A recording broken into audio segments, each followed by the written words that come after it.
Baik teman-teman Edukon, sebelum berbagi cerita ini kita mulai, webinar hari ini kita mulai, sedikit menginformasikan ya teman-teman, untuk selama kegiatan ini silahkan teman-teman untuk menjaga ketertiban dengan memute mic-nya teman-teman biar nggak bising nanti ketika teman cerita kita itu berbagi cerita. Dan silahkan teman-teman yang mau mengaktifkan kamera juga boleh untuk mengaktifkan kameranya. Dan alhamdulillah nih teman-teman Edukons, hari ini saat ini teman cerita kita sudah bergabung bersama kita di room Zoom. Mohon izin saya sapa teman cerita kita dulu ya. Assalamualaikum, selamat pagi, apa kabar? Ini ada, saya panggilnya, mohon izin ini Pak dan Ibu, saya panggilnya Pak dan Ibu atau Kakak aja kakak ini? atau Mas. Kakak aja. Kakak aja ya. Oke, ada Kak Hendriyadi. Apa kabar nih Kak? Al-Mukarram Kak Henry. Al-Mukarram. Bu Ida, Kak Ida, ada dua Ida di sini. Salam. Ada Ibu Sofkatin nih. Assalamualaikum Ibu, apa kabar? Mohon maaf Ibu, masih termute mic-nya. Waalaikumsalam warahmatullahi wabarakatuh. Terima kasih sudah diberi kehormatan untuk hadir di forum ini.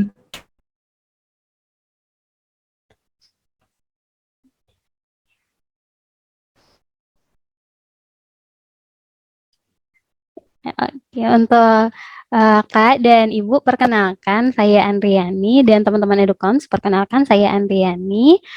Saya host untuk webinar pada hari ini. Senang nih bisa berjumpa dengan teman-teman Edukons untuk berbagi cerita hari ini. Kak dan Ibu, apa bisa kita mulai? Baik, mohon izin saya buka terlebih dahulu.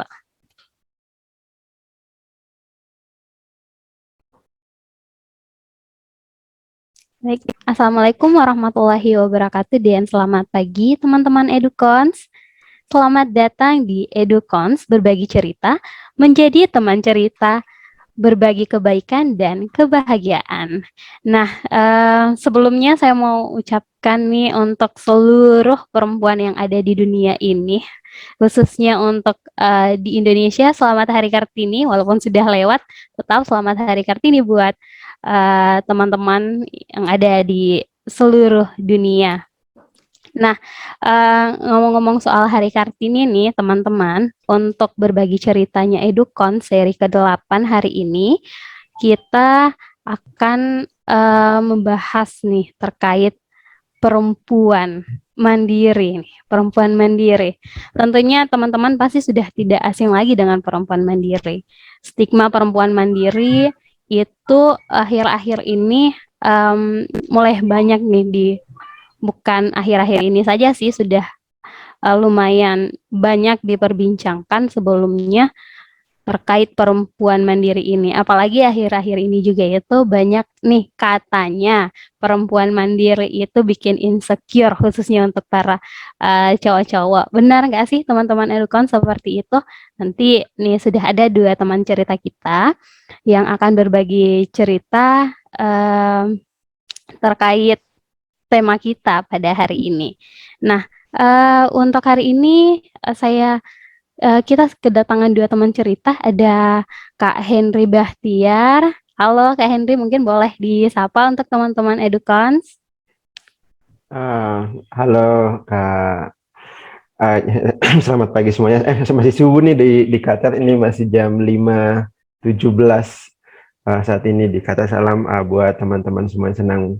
Alhamdulillah masih Bu Ida udah dikasih kesempatan untuk sharing di tempat ini.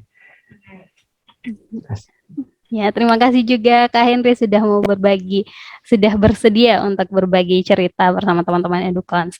Dan juga ada Ibu Sofia Sofkatin.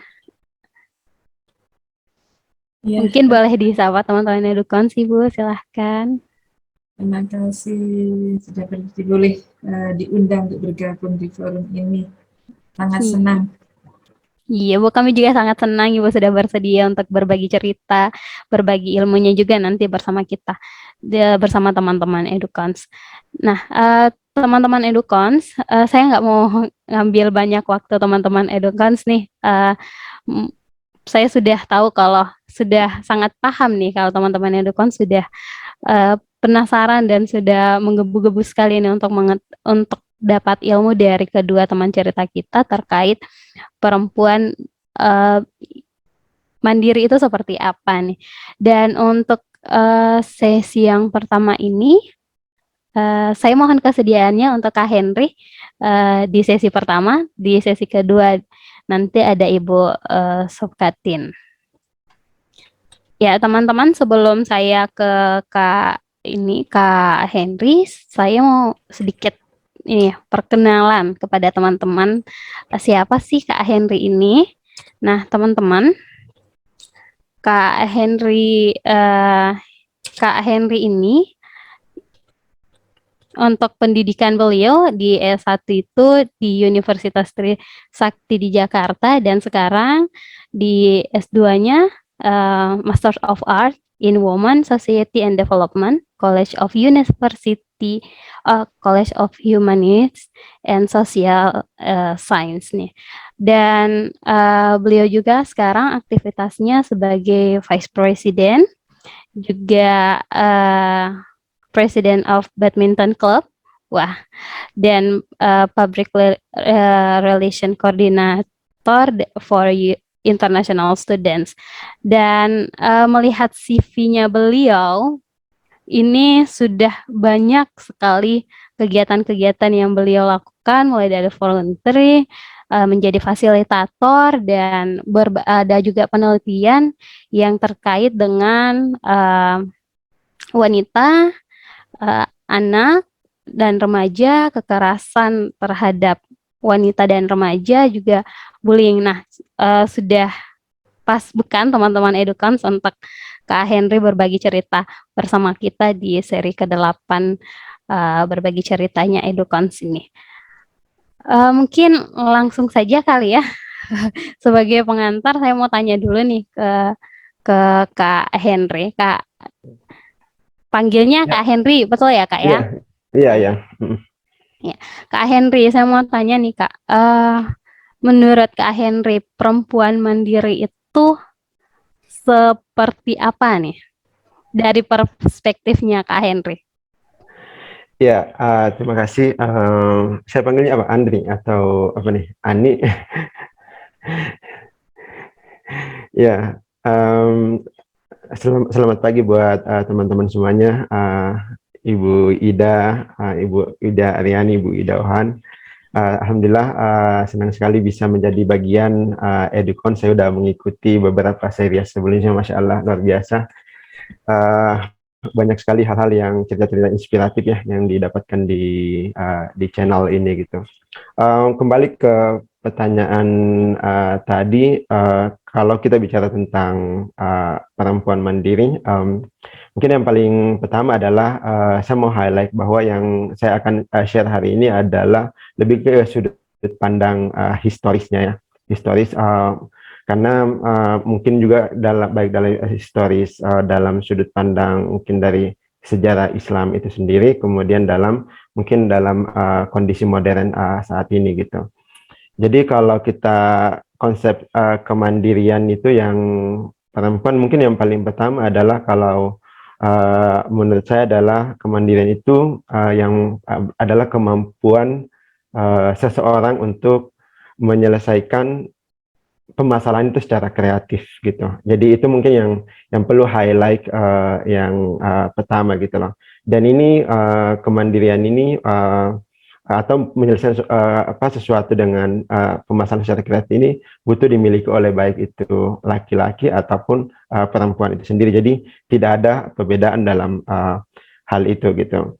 Jadi ketika misalnya ada sebuah permasalahan, dia mampu untuk menyelesaikan gitu. Dan kalaupun misalnya kita mau kaitkan misalnya dalam dalam konsep Islam itu sendiri, yang mungkin kita jadi sendiri mayoritas bahwa baik itu di dalam Al-Quran itu sendiri kan sudah kebetulan saya saat ini belajar di Qatar ya teman-teman, artinya saya juga kenapa yang menginspirasi saya belajar ke sini karena terkadang yang kita lihat itu adalah sebuah agama, tapi itu terkadang bias antara agama, budaya dan adat gitu, sehingga itu yang menginspirasi saya juga belajar ke Timur Tengah saat ini gitu. Jadi itu yang pertama adalah kemampuan untuk bangkit menghadapi musibah gitu. Jadi kalau kita pun relasi dengan salah satu ayatnya sendiri itu kan ada di As-Zumar. Nah, itu mungkin kalau kita itu bahwa jangan berputus asa gitu. Artinya kalau dalam realitanya itu ini yang penting sekali gitu, baik itu laki-laki dan perempuan itu butuh memiliki kemampuan kayak hal ini. Kemudian yang kedua, kalau kita konsep mandiri menurut saya bahwa adalah kemampuan untuk tidak pernah menyerah gitu, dalam selalu mempunyai willingness untuk belajar, mengembangkan wawasan gitu. Dan saya kira ini kembali baik perempuan dan laki-laki itu punya hal yang sama untuk hal itu. Kemudian yang ketiga, kalau kita kembali konsep mandiri adalah selalu mengembangkan kemampuan. Jadi ya pembelajaran sepanjang hayat gitu.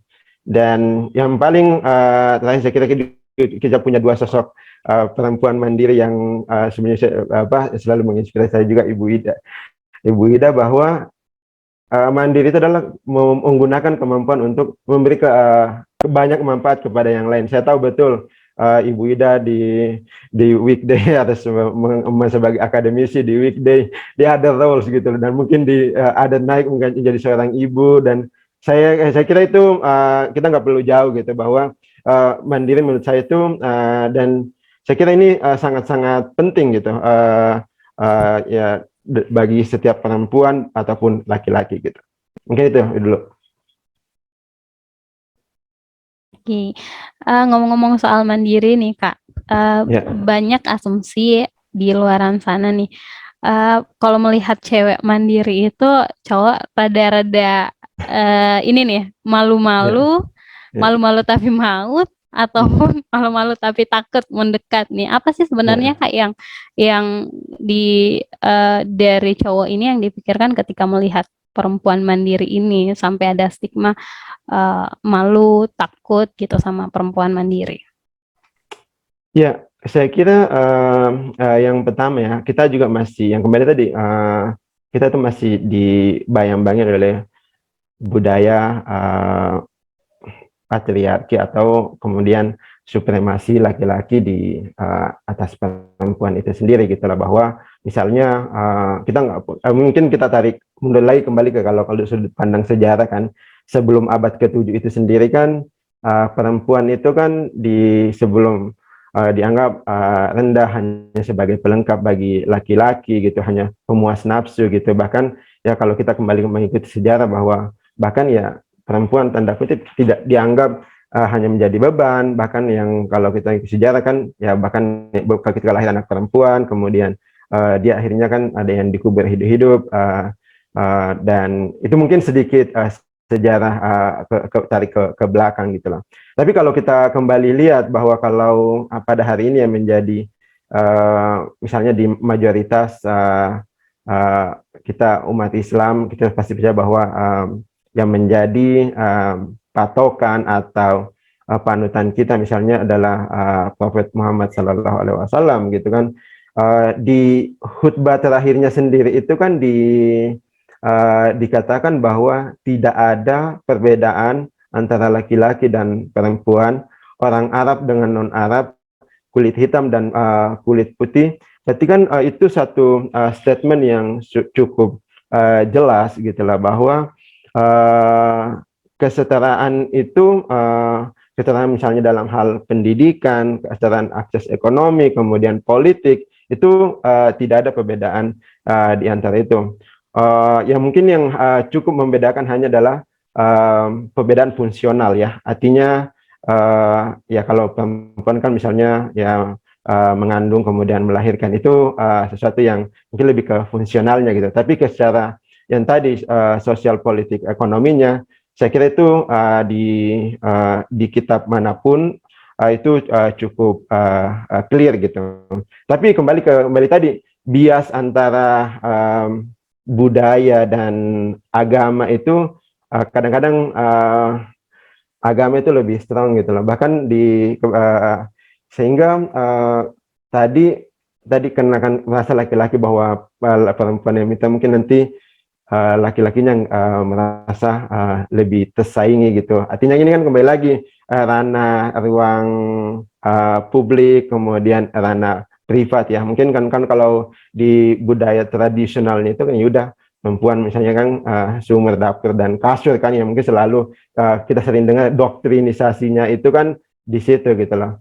Ketika misalnya perempuan ke ruang publik, padahal kembali lagi kalau kita kembali tarik ke sejarah gitu kan mungkin masih teman-teman tahu kan sejarah Ratu Balkis ya, salah satu di negeri Sabah itu kan beliau kan punya power, punya political woman di ekonomi ya. Kita punya Khadijah misalnya, kemudian kalau dalam pendidikan misalnya Aisyah misalnya sebagai yang punya banyak hafalan dalam banyak hadis gitu kan. Belum lagi kalau di Indonesia kan ada ya Kartini, bahkan kalau yang lebih ini Syeikha pertama selain Kartini yang mungkin juga sering kita lupa bahwa ada Syeikha Rahma al Yunusia gitu kan, yang beliau adalah salah satu perempuan pertama di Indonesia mendapatkan gelar Syeikha dari Mesir gitu.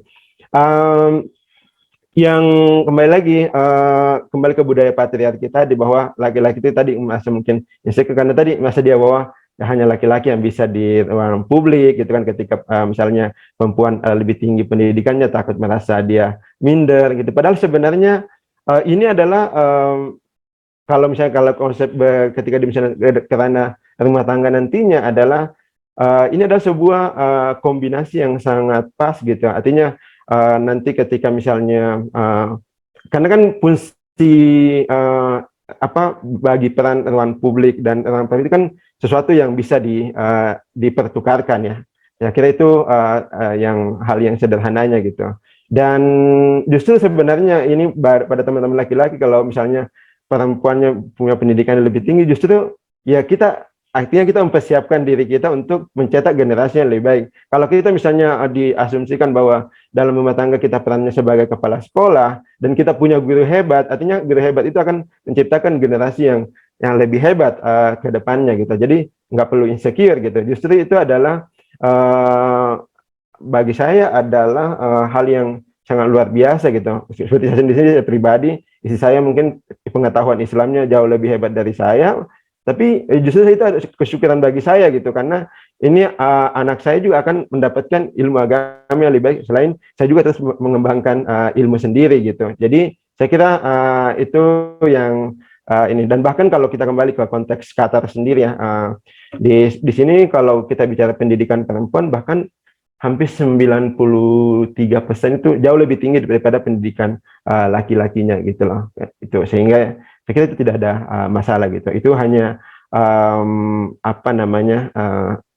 perasaan yang tadi budaya yang terbangun atau konstruksi budaya yang terbangun gitu di kebanyakan teman-teman laki-laki gitu. Semoga menjawab.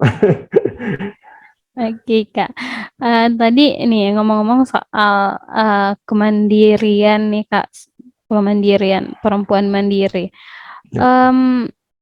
Apakah itu menyalahi kodratnya nih? Kalau kita lihat kan berbicara soal perempuan mandiri itu lebih ke konotasinya negatif.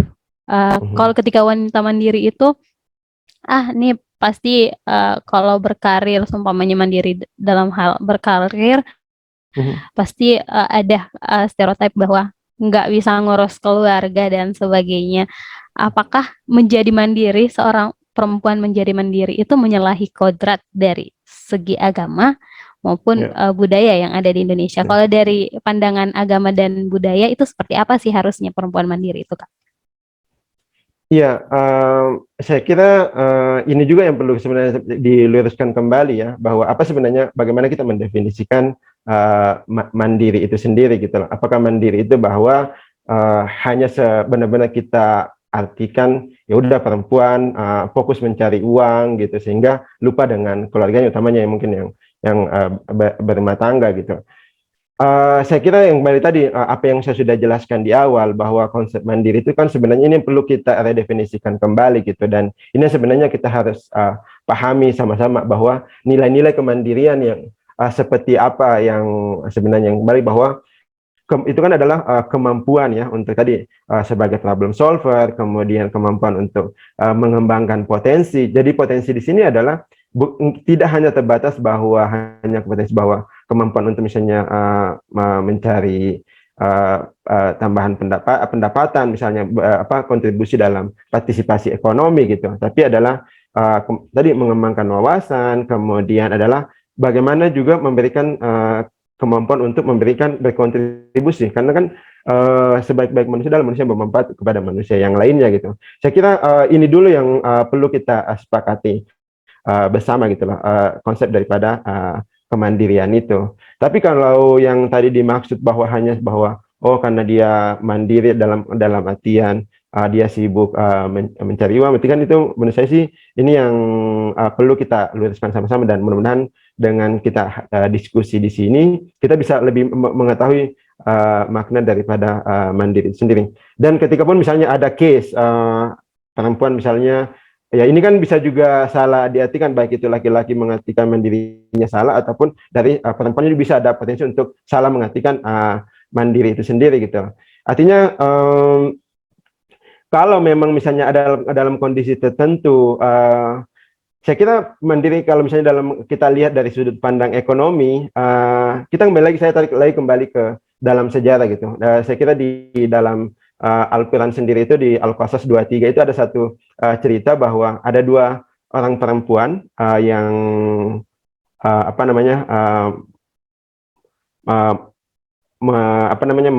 membantu ayahnya yang sudah tua untuk menggembala ternaknya gitulah.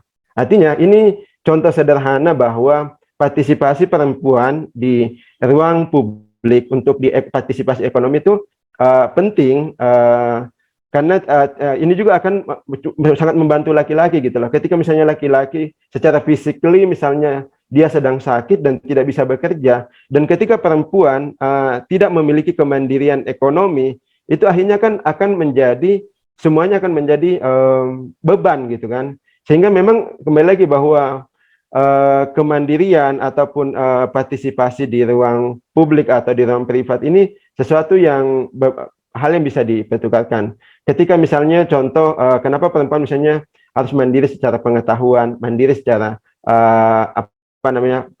secara partisipasi politik, mandiri secara ekonomi gitu. Ini ketika misalnya contoh misalnya udah berumah tangga, kemudian tiba-tiba suaminya tadi mungkin PHK atau mungkin tiba-tiba sakit, sehingga ini ada perempuan juga bisa berpartisipasi untuk mendukung ekonomi keluarga gitu. Artinya ini kan realitasnya kan banyak sendiri, misalnya ketika perempuan itu tidak diberikan kesempatan untuk mengembangkan pengetahuannya yang tadi saya definisikan mandiri, ketika misalnya tiba-tiba suami ini the worst case-nya ya, suaminya meninggal sehingga dia tidak siap gitu loh. Bayangkan kalau dia suaminya meninggal, kemudian dia punya dua anak dan dia tidak menyiapkan untuk kemandirian dalam ekonomi ini, bagaimana jadinya gitu. Dan ini banyak hal yang terjadi gitu.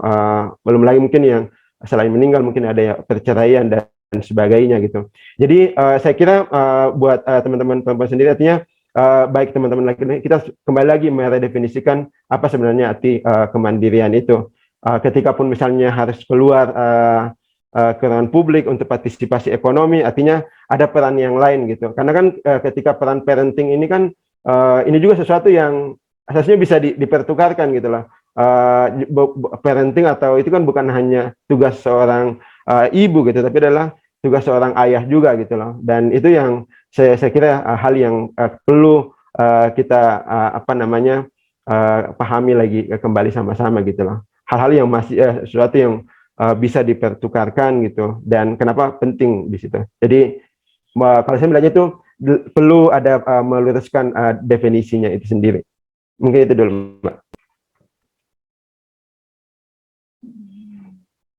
Ya, Kak Henry. Jadi untuk persoalan mengenai kemandirian itu sendiri ya, konsep mandirinya seperti apa yang dimaksud mandiri itu.